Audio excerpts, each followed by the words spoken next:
The 1984 U.S. Supreme Court ruling in Sony Corp versus Universal City Studios was a victory for innovation. However, the ruling left many questions concerning how copyright law might evolve to accommodate new technologies unanswered. Now, a copyright dilemma is being fueled by generative AI and the law is not updated. Here's a report. In the mid-1970s, Sony launched the Betamax video recorder, enabling customers to record television programs for later viewing. The technology, albeit groundbreaking, incited criticism.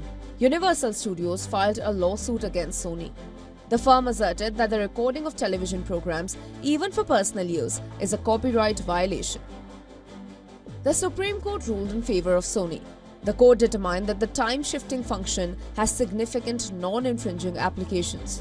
Therefore, the top court ruled safeguarding it under the fair use concept.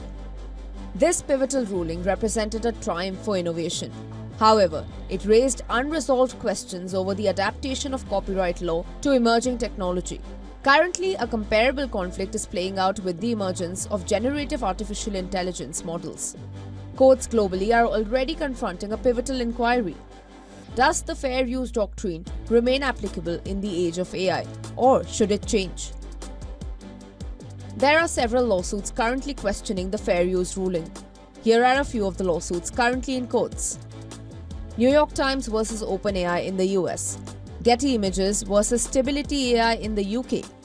ANI versus OpenAI in India. Authors and Artists versus AI.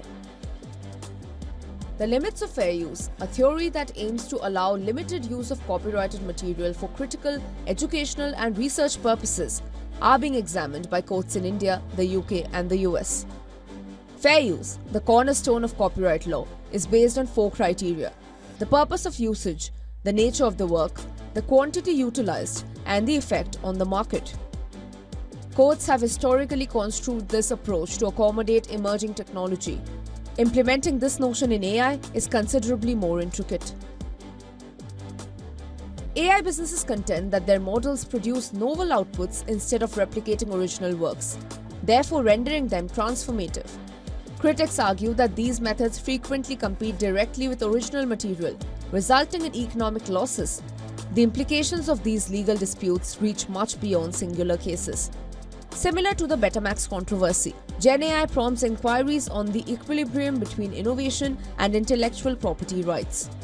Contemporary copyright law frequently proves inadequate in the context of global technology such as AI.